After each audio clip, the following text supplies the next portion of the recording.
I woke up alone in the ICU after emergency heart surgery, expecting my family at my side. Instead, I found only a scribbled note. "We'll be back in a week. Get some rest." They had gone on vacation to the beach while I was fighting for my life. I woke up alone, and that's when I knew my life had been a lie. The fluorescent lights above my ICU bed buzzed with that sterile hospital hum that cuts through your skull like a rusty knife. My chest felt like someone had cracked it open with a crowbar, which I guess they had.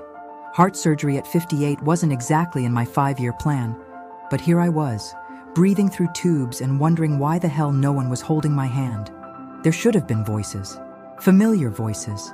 The chaos of my family arguing over who brought the best flowers, my sister crying too loud in the hallway, my oldest son pacing like he does when he's worried.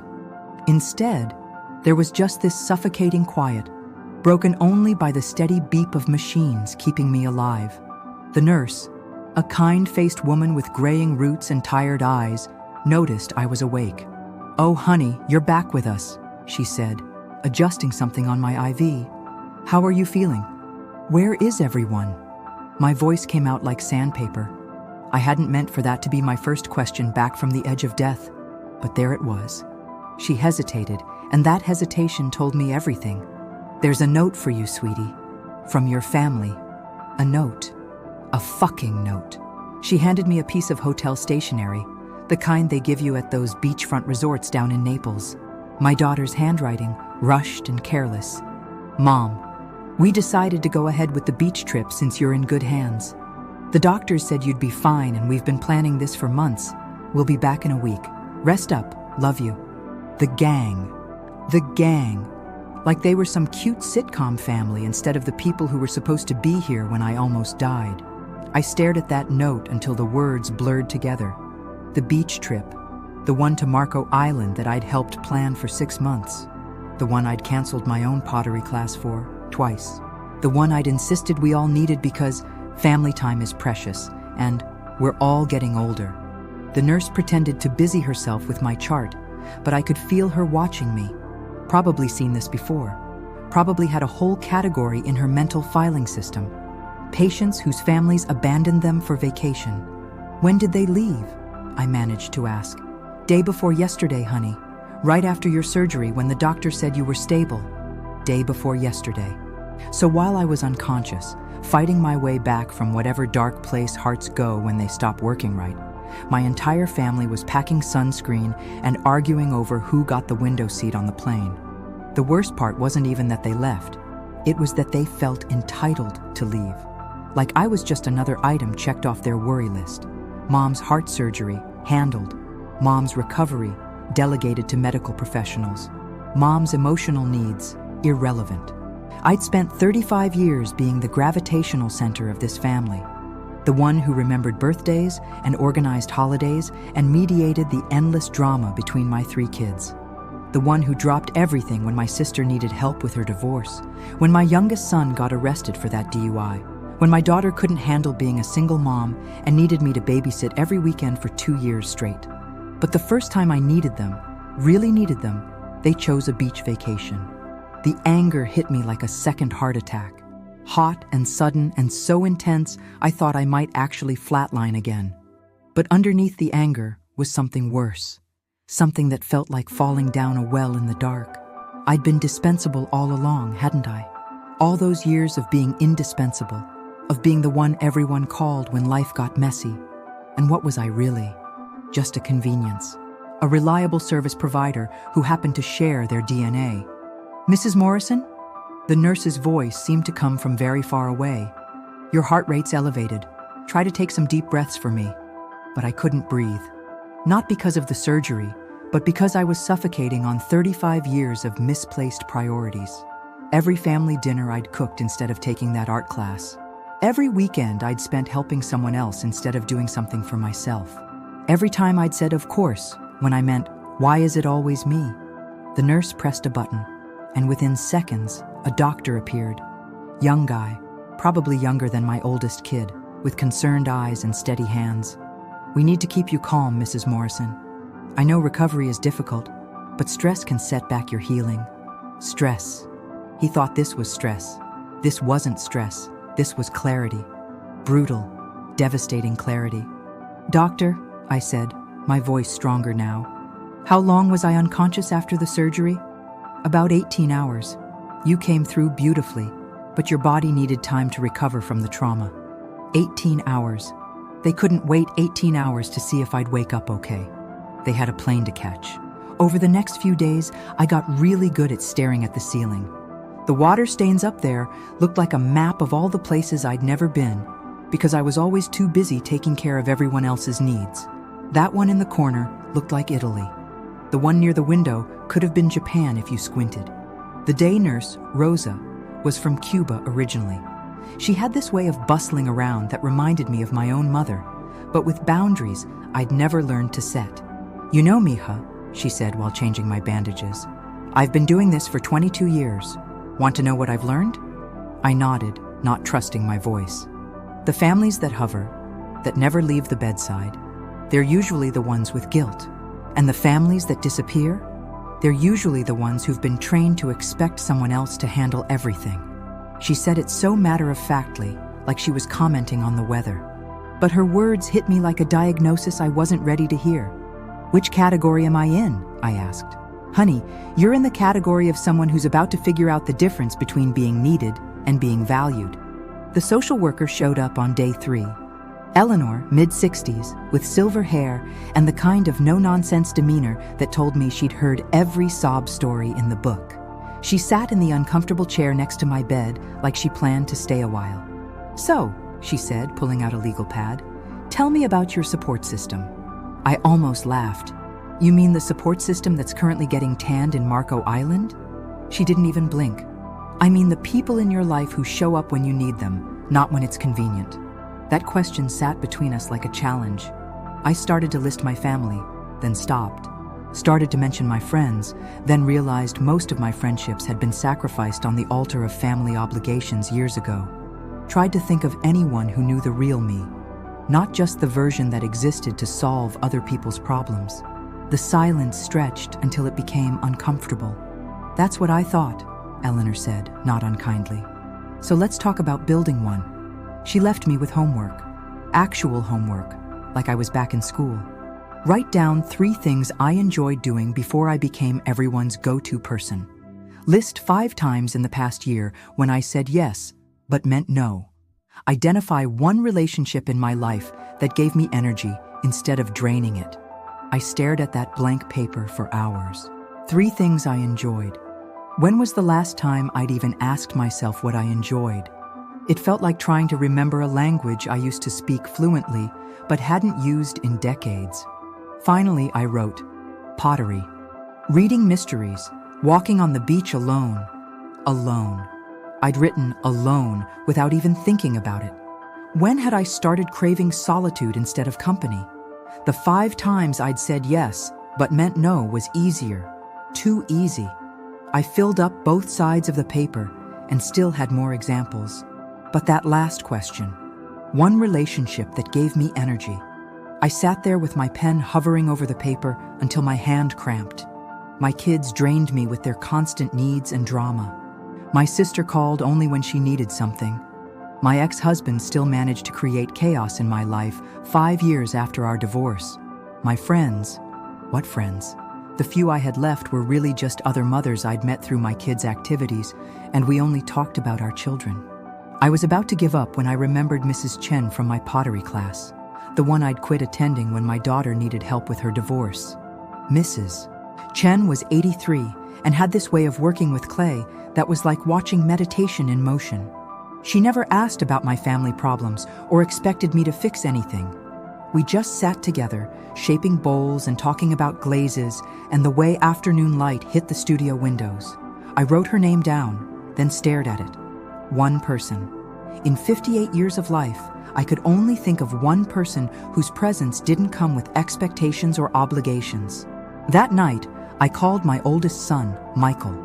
It was past 11, but I knew he'd be up. He worked late, always working late, just like his father used to. "Mom, how are you feeling? We've been thinking about you constantly." "Have you?" I said. The question came out sharper than I intended, but I didn't take it back. Of course. We're having such a hard time enjoying the trip, knowing you're stuck in the hospital. Such a hard time that they'd posted 17 photos on Facebook in the past 3 days. I'd seen them all, thanks to the hospital's Wi-Fi.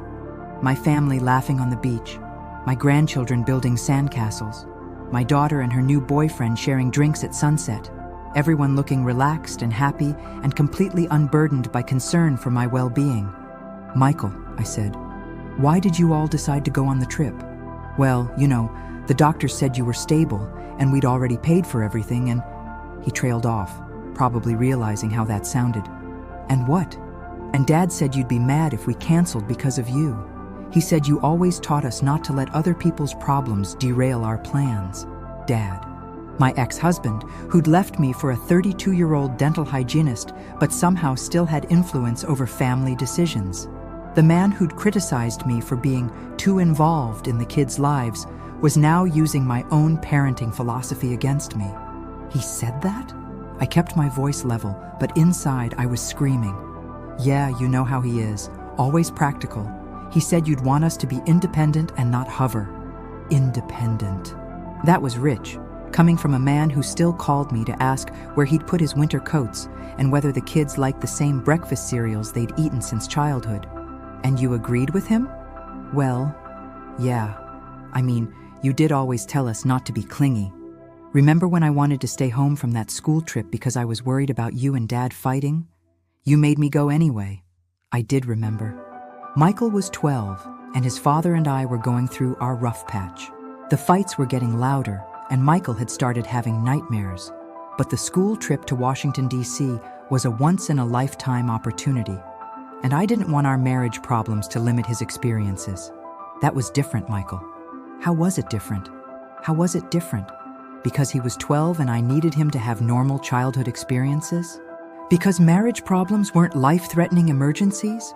Because I was his mother and it was my job to sacrifice my own needs for his well-being, not the other way around? But as I tried to explain the difference, I realized how my words could be twisted. How a lifetime of putting their needs first, of teaching them to be self-sufficient, of insisting they not worry about me, had created children who felt permission to abandon me when I actually needed them. "Mom? You still there?" "I'm here," I said, but I wasn't sure who I was anymore. The call ended with Michael promising to call again tomorrow, his voice heavy within guilt he couldn't quite name. I hung up and stared out the window at the Florida sky, dark except for the glow from the hotel signs down the street. Families were staying in those hotels, probably. Families on vacation, making memories, taking care of each other. Or at least, that's what it looked like from the outside. My phone buzzed with a text from my daughter Sarah. "Hope you're resting. Beach is gorgeous. Can't wait to show you pics when we get back." Can't wait. But not can't wait enough to cut the trip short. Not can't wait enough to be here now. I turned the phone face down and closed my eyes. Tomorrow I'd start figuring out how to be a person instead of just a function. Tonight, I was going to let myself feel the full weight of 35 years of misplaced love. The heart monitor beeped steadily beside me, and for the first time since I'd awakened, I was grateful for that sound. It meant I was alive. It meant I had time to figure out who I was when nobody needed me. It meant I could start over. The ceiling stain that looked like Italy seemed to glow in the dim light from the hallway. Maybe it was time to find out if it really looked like Italy, or if I'd just been dreaming of places I'd never allowed myself to go. The woman in the bed next to me started crying at 3 a.m, and that's when everything changed. I'd been awake anyway, staring at those ceiling stains and wondering if this was what rock bottom felt like, when I heard these soft, muffled sobs coming through the curtain that separated us. Not the dramatic kind of crying you see in movies, but the kind that comes from somewhere so deep, it sounds like drowning. "Are you okay over there?" I whispered into the darkness. The crying stopped abruptly, like she'd been caught doing something shameful. "Oh, I'm sorry, did I wake you?" I was already up. Hospitals aren't exactly designed for sleeping.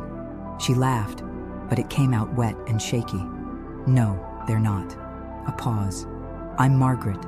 Margaret Kellerman. Linda Morrison." "Nice to meet you, Linda. though I wish it were under better circumstances. We talked through that curtain for the next 4 hours. Margaret was 72, a retired high school English teacher from Sarasota. She'd had a stroke 3 days ago, right in the middle of teaching her weekly book club at the community center. Her daughter lived in Seattle, her son in Denver. They were both flying in, but not until the weekend because of work obligations. "The thing is," she said as the sky started turning pink outside our window, "I spent 43 years teaching other people's children. I went to every graduation, every parent conference, every school play. I knew those kids better than their own parents sometimes." "That sounds wonderful," I said, though something in her tone told me there was more to the story. It was, but you know what I realized lying here? I never had time for my own children. Always grading papers or planning lessons or staying late for some committee meeting. My kids grew up thinking school was more important to me than they were. My chest tightened, but not from the surgery this time. And now they're adults with their own lives, and when I need them, they pencil me in around their work schedules, just like I used to do with them. The irony hit me like a physical blow. Here I was, angry at my family for abandoning me, but how many times had I done the same thing? How many school events had I missed because someone else needed me?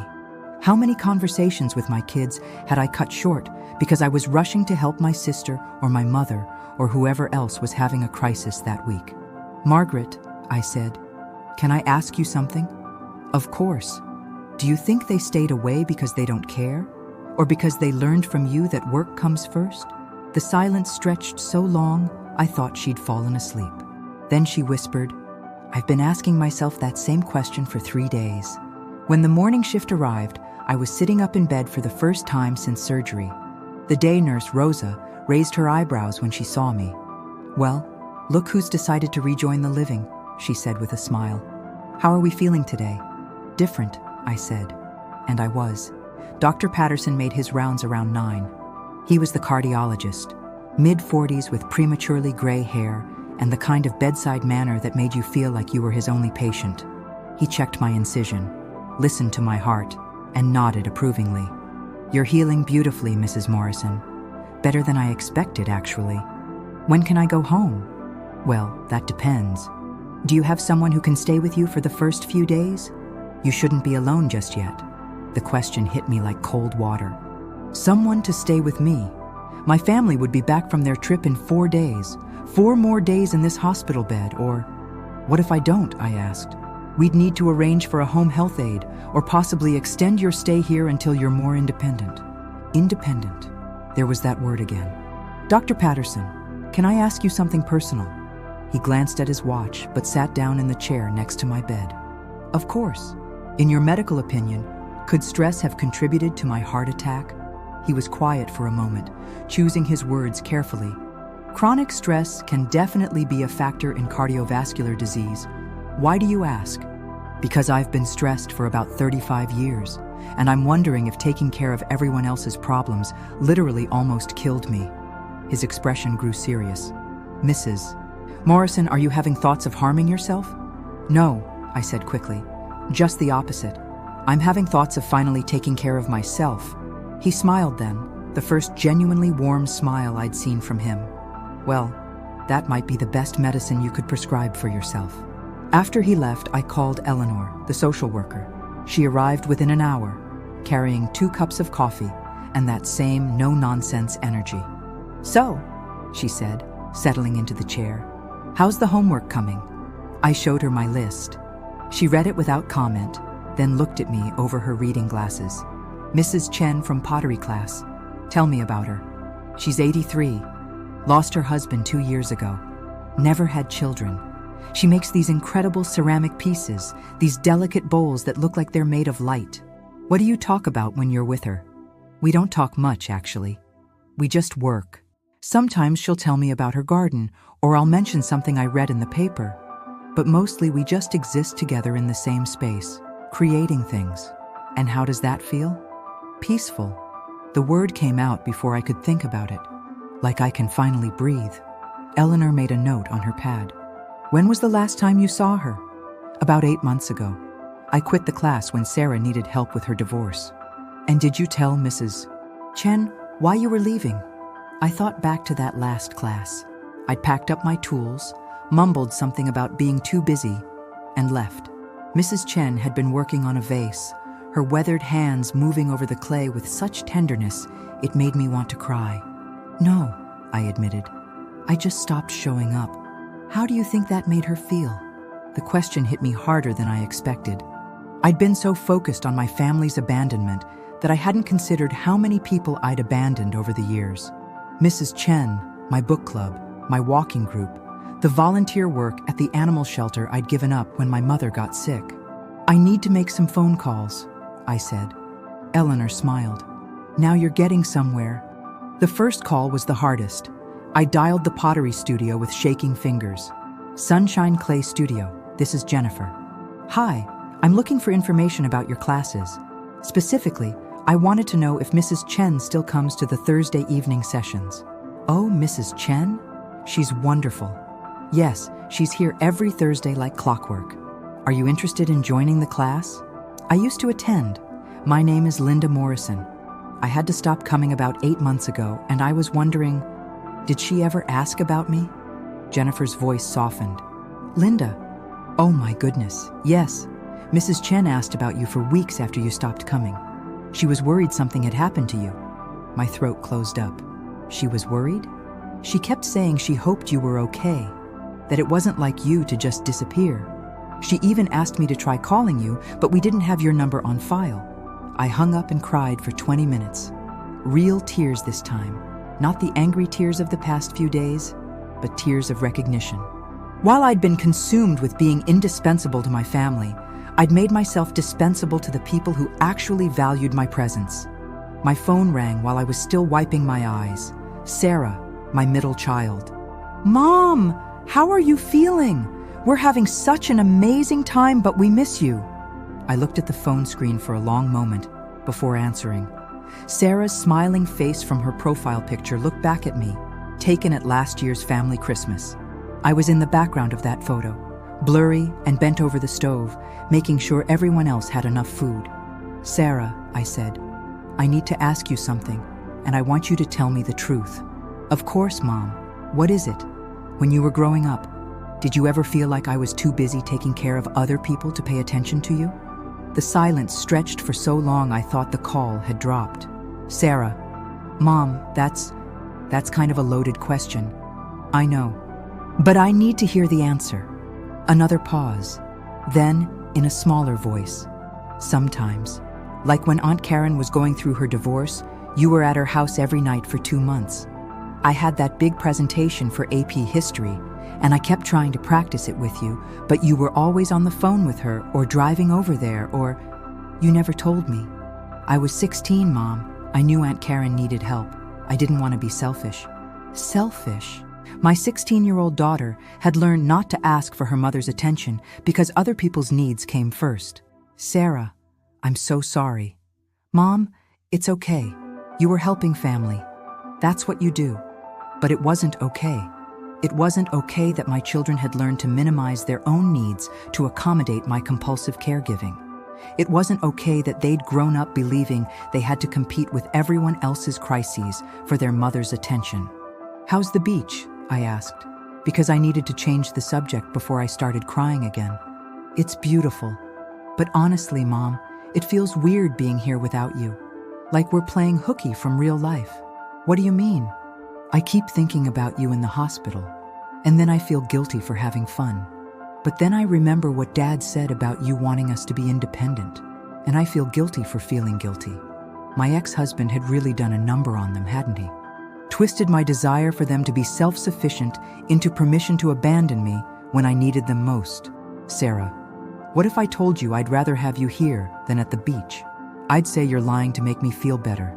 You've spent our whole lives teaching us not to sacrifice our plans for other people's problems." Problems. My heart surgery was a problem that shouldn't interfere with their vacation plans. "What if it's not a lie?" I said quietly. This time the silence was different, heavier. "Mom, are you saying you want us to come home?" The question hung between us like a bridge I wasn't sure I was brave enough to cross.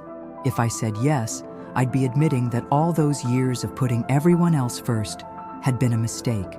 If I said yes, I'd be asking my children to choose me over themselves for maybe the first time in their lives. I'm saying I wish you'd wanted to stay. I heard her breath catch. Oh, Mom. It's okay, sweetheart. Enjoy your vacation. We'll talk when you get home. But after I hung up, I realized it wasn't okay. None of this was okay. Margaret and I had lunch together in the little common area they'd moved us to for physical therapy. She was using a walker, and her left hand still wasn't working right, but her mind was sharp as ever. I called my daughter this morning, she said, picking at her hospital salad. Told her not to change her flight. Why? Because I realized something. They didn't stay away because they don't love me. They stayed away because I taught them that love means not being a burden. I set down my fork. What do you mean? All those years I chose work over family time. What was I really teaching them? That dedication to others is more important than dedication to the people you're supposed to love most. That being needed by strangers matters more than being present for the people who need you every day. She was right, and it made my chest hurt in a way that had nothing to do with surgery. So now, she continued, they're adults who think love means staying out of the way, not being a burden, handling things independently. But they should want to be here anyway, I said, though even as I said it, I wasn't sure I believed it. Should they? Based on what model? I never showed them that family comes first. I showed them that everyone else's needs come first, and family gets whatever's left over. So what do we do now? Margaret smiled, and for the first time since I'd met her, it reached her eyes. We stop waiting for them to figure it out and start showing them what we actually want. No more martyrdom. No more pretending we don't need anything. No more making love so complicated they need a manual to understand it. That afternoon, I made a decision that surprised even me. I called my insurance company and asked about private home health care. Not because I couldn't wait for my family to get back, but because I didn't want to. For the first time in my adult life, I was going to choose myself first. The representative was professional and thorough. We can have someone at your home tomorrow morning, Mrs. Morrison. Just for a few days while you adjust to being home alone. Home alone. The words should have sounded scary, but instead, they sounded like freedom. One more thing, I said. Can you recommend a good therapist who deals with family dynamics? Of course. I'll email you some names. After I hung up, I called the pottery studio back. Jennifer, this is Linda Morrison again. I'd like to sign up for Thursday evening classes, starting this week if possible. This week? But didn't you just have surgery? I did. And I'm done putting my life on hold for other people's convenience. Margaret squeezed my good hand when I told her about the calls. Now you're getting somewhere, she said, echoing Eleanor's words. But Linda, be prepared. Your family isn't going to understand this at first. Understand what? That you're done being their emotional safety net. They're going to push back. They're going to test the boundaries. They're going to try to make you feel guilty for choosing yourself. And then what? And then you'll find out who really loves you for who you are, not just for what you do for them. That night, I slept better than I had since before the surgery. Maybe it was the pain medication, or maybe it was the relief of finally admitting that I'd been living someone else's life for 35 years. Either way, I dreamed about Clay, about shaping something beautiful with my own two hands, something that belonged to no one but me. They came back 3 days early, and that's when I knew the real fight was about to begin. I was sitting in my kitchen, having my morning coffee, and actually enjoying the silence for the first time in decades when I heard Michael's key in the lock. My heart started racing, but not from any medical condition this time. It was pure adrenaline, the kind you get when you're about to face something you've been avoiding your whole life. Mom? His voice carried that particular tone of forced cheerfulness that meant he was uncomfortable. We're home! Surprise! I stayed in my kitchen chair, sipping my coffee. The home health aide, a wonderful woman named Carmen, who actually listened when I talked, had left an hour earlier. I was supposed to call if I needed anything, but for the first time in years, I didn't need anything except the space to think. In here, I called out. They filed in like a parade of guilt. Michael first, tan, and trying too hard to smile. Sarah behind him, clutching a bag from some expensive resort gift shop. My youngest, David, looking like he'd rather be anywhere else. And behind them all, my sister Karen, which told me everything I needed to know about who had orchestrated this early return.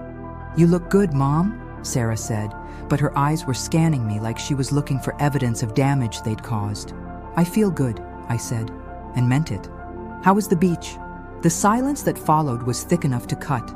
They'd expected tears, recriminations, guilt trips.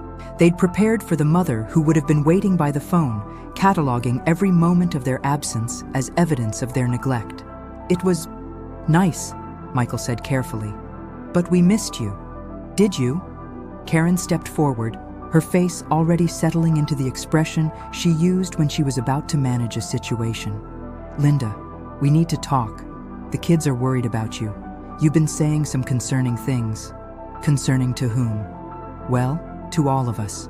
Sarah said you asked her some very loaded questions about your parenting, and frankly, it sounds like you might be having some depression related to the surgery." Depression, of course. My emotional awakening was being diagnosed as a medical condition that needed to be managed. "Sit down," I said. It wasn't a request. They exchanged glances but complied, arranging themselves around my kitchen table like defendants in a courtroom. Karen pulled out a chair like she belonged there, which irritated me more than it should have. "I want to tell you all a story," I said, "about a woman who spent 35 years believing that love meant sacrifice, that being a good mother, a good sister, a good ex-wife meant putting everyone else's needs before her own." "Mom," David started, but I held up my hand. This woman canceled pottery classes to help with divorces. She missed her own book club meetings to babysit grandchildren whose parents could afford childcare. She worked overtime at jobs she hated to pay for family vacations she was too tired to enjoy. She said yes to every request, every crisis, every emergency, because she believed that was what love looked like. Sarah was crying now, quiet tears that she tried to wipe away without anyone noticing. "And you know what happened to that woman? She had a heart attack at 58 because her body couldn't carry the weight of everyone else's emotional baggage anymore. And when she woke up in the hospital, barely alive, the people she'd spent her whole life taking care of were at the beach." "That's not fair," Michael said, his voice sharp with defensiveness. "We didn't know you were going to be okay. The doctors said I was stable, not that I was okay. There's a difference." Karen leaned forward, her voice taking on that patronizing tone I'd been hearing from her for 43 years.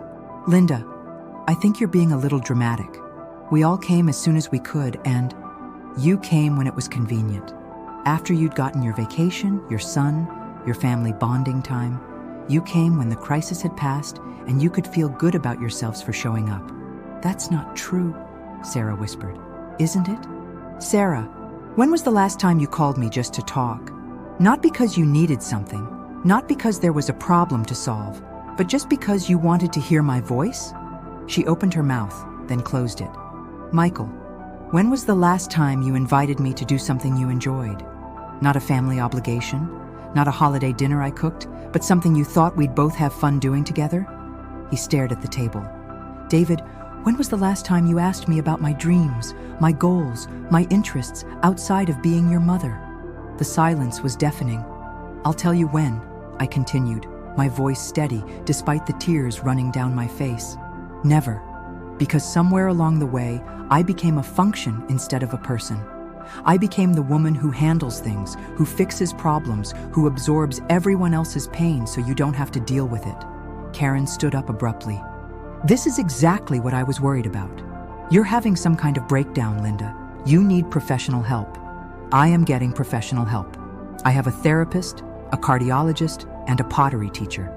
And you know what they all told me? That putting yourself first isn't selfish, it's survival." "Pottery teacher?"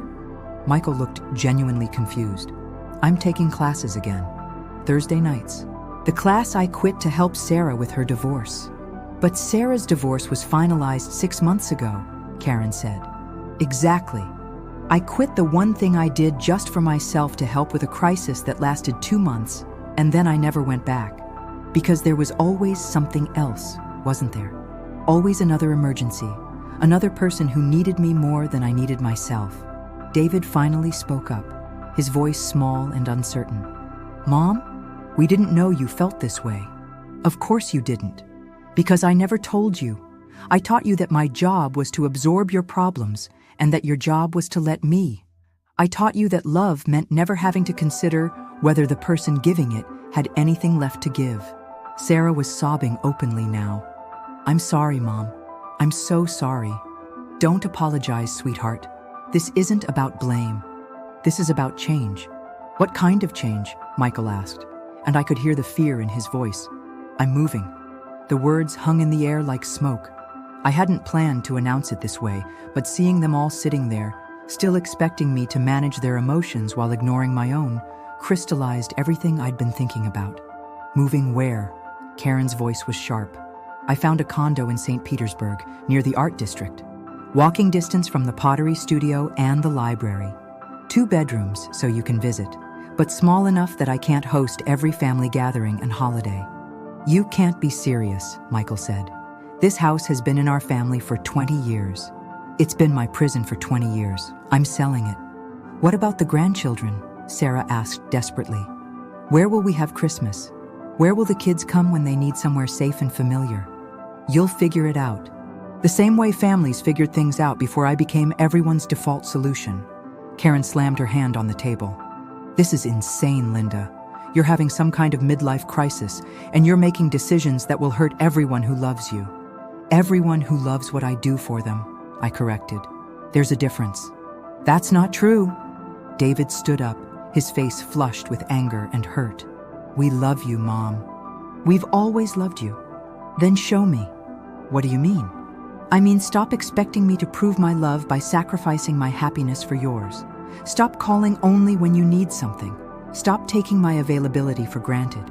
Stop assuming that because I'm your mother, I don't need the same consideration you'd give a friend. The kitchen fell silent, except for the tick of the wall clock I'd been meaning to replace for 5 years, but never had time to shop for. Michael cleared his throat. So what? What do you want from us? It was such a simple question, but I realized no one had ever asked it before. I want you to call me because you're thinking about me, not because you need me. I want you to invite me to things you enjoy, not just events where I'm expected to work. I want you to ask about my life, my interests, my feelings, the way you would with anyone else you claim to love. But you never seemed interested in that stuff, Sarah said. You were always so focused on taking care of everyone else. Because I thought that's what love looked like. Because I thought being needed was the same as being valued. Because I never learned the difference between being generous and being a doormat. Karen gathered her purse with sharp, angry movements. Well, I can see there's no reasoning with you right now. When you come to your senses, we'll be here. No, I said quietly. You won't, because I'm not going back to who I was. That woman almost died taking care of everyone except herself. I'm done being her. After they left, the house felt different. Not empty, but spacious, like I could finally breathe all the way down to the bottom of my lungs. My phone started ringing almost immediately. First Karen, then Michael, then my mother, who Karen had obviously called to stage an intervention. I let them all go to voicemail. Instead, I called Mrs. Chen. Linda! Her voice was warm with genuine pleasure. Jennifer told me you'd signed up for classes again. I was so happy to hear it. Mrs. Chen, I owe you an apology. For what, dear? For disappearing. For not explaining why I stopped coming. For making you worry. There was a pause. We all have obligations that pull us away from the things we love. The important thing is finding your way back. I'm scared, I admitted. My family is angry with me for choosing myself for the first time in my life, and I'm scared I'm making a huge mistake. Linda, may I tell you something my husband used to say? Please. He used to say that love isn't a sacrifice you make. It's a gift you give. And gifts given under obligation aren't really gifts at all. I cried after we hung up, but they were good tears this time. Cleansing tears. 3 weeks later, I was in my new condo, unpacking boxes and arranging my pottery pieces on built-in shelves that caught the afternoon light perfectly. The space was smaller than my old house, but it felt enormous because every inch of it was mine. Sarah was the first to visit. She came alone, carrying flowers and wearing the uncertain expression of someone trying to navigate a relationship they'd never had to think about before. "It's beautiful, Mom," she said, looking around the living room with its clean lines and absence of family photos covering every surface. "Thank you. I've been thinking about what you said, about calling just to talk. And I realized I don't know how to do that. I don't know what to talk to you about besides my problems or the kids or practical stuff." It was the most honest thing she'd said to me in years. "What do you like to do for fun?" I asked. She looked startled by the question. "What do you mean?" "I mean, when you have a free afternoon and no responsibilities, what makes you happy?" I don't remember the last time I had a free afternoon. Then we have something in common. We spent the next 2 hours talking about things we'd never discussed. Her secret dream of learning photography, my newfound interest in meditation, places we wanted to travel, books we'd loved. It was awkward at first, like learning a new language, but by the end of her visit, we were both smiling. "Can I ask you something?" she said as she was leaving. "Of course. Are you happy?" The question caught me off guard, because I realized no one had asked me that in years, including myself. You know what? Yes. For the first time in longer than I can remember, I'm happy. She hugged me then. Really hugged me. Not the perfunctory squeeze we'd been exchanging at family gatherings. "I want to learn how to do that," she whispered. "Be happy, I mean. It starts with figuring out what you want instead of what everyone else needs." Michael took longer to come around. His first visit was tense, formal, like he was checking on an elderly relative in a nursing home. But gradually, as he realized I wasn't going to collapse without constant family support, he began to relax. David surprised me by being the most adaptable. Maybe because he was the youngest, or maybe because he'd always been the most sensitive, but he seemed to understand instinctively that our relationship had needed to change. "I like this version of you better," he told me one evening when he'd stopped by after work just to see how I was doing. "What do you mean? You seem like a person, instead of just our mom." It was the greatest compliment anyone had ever given me. Karen and I are still working things out. She's struggling with my refusal to be her crisis management system, but she's slowly learning to handle her own problems first before calling me for backup. It's hard for her, and sometimes our conversations still slip back into old patterns, but we're both trying. My ex-husband called once after the kids told him about my move. "This whole independence thing is going to backfire, Linda," he said with that smug certainty I remembered too well. "The kids are going to resent you for making them feel guilty about their own lives." "Maybe," I said, "but I'd rather be resented for who I am than loved for who I'm not." He hung up on me, which was fine. Some conversations don't deserve conclusions. 6 months after that morning in the hospital, I hosted my first dinner party in the new place. Not a family obligation, not a crisis response, but an actual party. Mrs. Chen came, and Jennifer from the pottery studio, and my therapist Eleanor, and Carmen, my former health aide, who'd become a genuine friend. We ate food I'd made because I enjoyed cooking it, not because anyone expected me to. We talked about art and books and travel plans and dreams. No one needed me to solve anything or fix anyone or manage any emergencies. At the end of the evening, as I was saying goodbye to my guests, Mrs. Chen pressed a small ceramic bowl into my hands. "I made this for you," she said, "for finding your way back to yourself." The bowl was perfect in its imperfection, glazed in shades of blue that reminded me of the Florida sky I could see from my new bedroom window. It was beautiful and functional and completely unnecessary, which made it the most precious gift I'd ever received. That night, I sat on my balcony with a cup of tea in Mrs. Chen's bowl, looking out at the city lights and thinking about the woman who'd woken up alone in that hospital bed. She'd thought she was dying, but she was actually being born. My phone buzzed with a text from Sarah. "Thanks for dinner tonight. I learned more about you in 3 hours than I had in 3 years. Love you for who you are, not what you do. Sleep well." I smiled and typed back, "Love you too, sweetheart, for exactly who you are." For the first time in my adult life, I was someone's mother without being everyone's caretaker. I was someone's sister without being everyone's savior. I was someone's friend without being everyone's solution. I was, finally and completely, myself. The heart surgery had saved my life, but the hospital awakening had given me a life worth saving. And that made all the difference.